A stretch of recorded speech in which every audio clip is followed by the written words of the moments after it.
Shalom, salam damai sejahtera di dalam kasih Tuhan. Jumpa kembali di Pagi Menyapa. Pada saat ini kita akan memasuki Minggu Advent ketiga. Minggu Advent ketiga, dan saya mengajak kita untuk merenungkan satu tema ciri khas Advent ketiga, yaitu tentang bersukacita. Bapak Ibu Saudara, kenapa tema ini penting tentang bersukacita? Jujur ya, di penghujung tahun ini banyak orang harap-harap cemas. Karena biasanya tidak sekedar hujan turun banyak bencana, tapi di bidang ekonomi juga menakutkan loh. Harga-harga tidak hanya naik, berganti malah. Belum lagi dengan berbagai kesulitan keluarga kita. Oleh sebab itu, dalam Advent ketiga, saya mengajak kita untuk merenungkan tentang bersukacita, dan kita memohon kekuatan Tuhan terlebih dulu. Mari kita berdoa. Kami memohon berkat-Mu memasuki Advent ketiga. Berkatilah juga dalam perenungan Pagi Menyapa pada saat ini, sehingga firman-Mu menjadi landasan hidup kami, dan kami berpengharapan di dalam Tuhan. Terima kasih, ya Allah, demi Kristus pengantara kami. Amin. Kita akan bersama membuka dari kitab Filipi, saudara. Filipi pasal 4. Filipi 4 ayat 4 sampai dengan 7. Filipi 4 ayat 4 sampai dengan 7. Demikian sabdanya. Bersukacitalah senantiasa dalam Tuhan. Sekali lagi kukatakan, bersukacitalah. Hendaklah kebaikan hatimu diketahui semua orang. Tuhan sudah dekat. Janganlah khawatir tentang apapun juga, tetapi nyatakanlah dalam segala hal keinginanmu kepada Allah, dalam doa dan permohonan dengan ucapan syukur. Damai sejahtera Allah yang melampaui segala akal akan memelihara hati dan pikiranmu dalam Kristus Yesus. Filipi 4 ayat 4 sampai dengan 7. Yang berbahagia barang siapa yang mendengarkan firman Tuhan dan yang memelihara dalam kehidupan setiap hari. Puji Tuhan. Kata kunci yang tadi menjadi judul kita adalah bersukacitalah. Mungkin kita berkata, gimana Pak, kita mau bersukacita? Ini ekonomi susah, penghasilan pas-pasan, kebutuhan naik terus, apalagi anak saya sudah mulai sekolah. Atau mungkin berkata, gimana bersukacita? Ini istri saya sakitnya cukup serius dan banyak yang tidak tercover BPJS. Atau mungkin kita berkata, bagaimana bisa bersukacita? Karena ini itu yang intinya hidup kita banyak pergumulan. Nah, saya beritahu saudara, bersukacita yang dimaksud adalah sikap hati berpengharapan di dalam Tuhan, bukan soal finansial,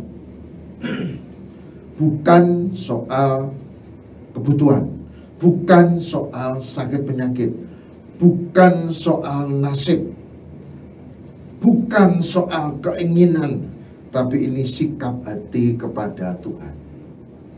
Coba lihat, Filipi 4 itu ditulis oleh siapa?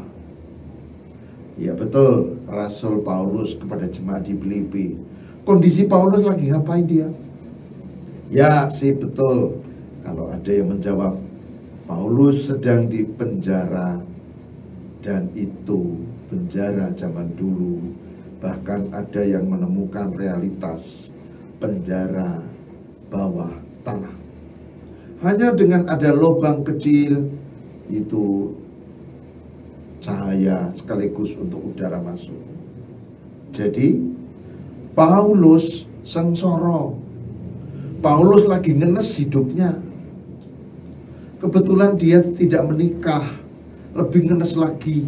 Tidak ada yang prihatin dia, tidak ada yang nilai dia. Ada sih keponakan keluarga jauh, tapi beda ya. Keponakan keluarga jauh itu beda dengan anak, beda dengan pasangan hidup.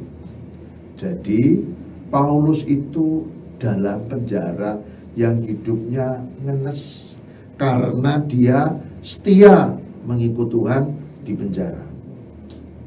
Jadi kalau ada orang yang Kristen lalu difitnah di penjara, itu mah dari dulu sudah sering. Tapi ya Paulus tetap semangat. Bahkan dia membuat tulisan ini. Gila kan? Orang sedang ngenes hidupnya, sudah sengsara, sudah di penjara, malah membuat surat yang isinya adalah bersukacitalah senantiasa di dalam Tuhan. Jadi itu ciri orang yang percaya. Dia tetap punya sikap hati di dalam Tuhan. Bersukacitalah. Sekali lagi kukatakan bersukacitalah. Nah, kalau diulang berarti sangat penting. Saya kalau pergi, anak saya masih kecil, suka main, saya bilang, "Ko nek arep keluar, jangan lupa pintu dikunci ya, kuncinya dititip ke tetangga yang jualan soto itu. Kamu boleh dolan, tapi jangan lupa lo ya, sekali lagi jangan lupa lo ya, rumahnya dikunci." Oke? Itu berarti pesan yang sangat penting. Bersukacitalah. Sekali lagi kukatakan bersukacitalah. Itu penting karena kita selalu punya alasan banyak untuk kehilangan sukacita. Duit lah, sakit lah, relasi lah, pekerjaan lah, macam-macam. Tapi Paulus katakan bersukacitalah. Poin kedua yang penting juga, tetap kita berbuat baik kepada semua orang. Dikatakan di sini apa? Hendaklah kebaikan hatimu diketahui semua orang. Tuhan sudah dekat. Kebaikan hati diketahui semua orang. Itu bukan kita cerita, bukan kita pasang status, saya ini hari ini berbuat baik ini. Bukan. Kebaikan hatimu diketahui semua orang, berarti ya berbuat baik beneran. Lalu orang yang kita berbuat baik itu kan lalu bersaksi, cerita, paling tidak dia untuk Rosso berkisah dengan keluarganya. Untung ya kita pas kehabisan beras, ada ini program yang menolong kita. Jadi hendaklah kebaikan hatimu diketahui semua orang, itu adalah nasihat supaya tetap berbuat baik. Tuhan sudah dekat. Ya, kita tahu karena kedatangan Tuhan itu ada dua, personal dan bersama. Personal ya kita kapan nanti kita ditimbali, kita meninggal dunia. Bersama ya pada saat kiamat tiba. Jadi saatnya nanti akan tiba. Maka Tuhan sudah dekat tuh mengingatkan, karena kita tidak tahu Tuhan akan datang kapan, ya tetaplah berbuat baik, kan gitu. Lalu yang ketiga, jangan khawatir tentang apapun juga. Wah, kita khawatir iso mangan ayo, bisa sekolah ya, anak ayo, kuliah ndak ya. Jangan. Tapi ada kuncinya. Kuncinya adalah dikatakan, nyatakanlah dalam segala hal keinginanmu kepada Allah dalam doa dan permohonan dengan ucapan syukur. Doa dan permohonan itu iman. Dan iman itu harus dengan perbuatan. Loh, artinya kalau pengen bagi yang sekolah lulus, yo sinau belajar. Kan gitu. Kalau pingin kita mendapat rezeki lebih, ya bekerja, tidak hanya yang itu-itu saja. Ya kita punya samben. Itu iman kan dengan perbuatan. Kalau kepingin punya pasangan hidup, ya keluar, serawung, bergaul, ikut di gereja, bisa sekolah minggu, kur, dan sejenisnya. Kita akan menemukan yang ditunjukkan Tuhan.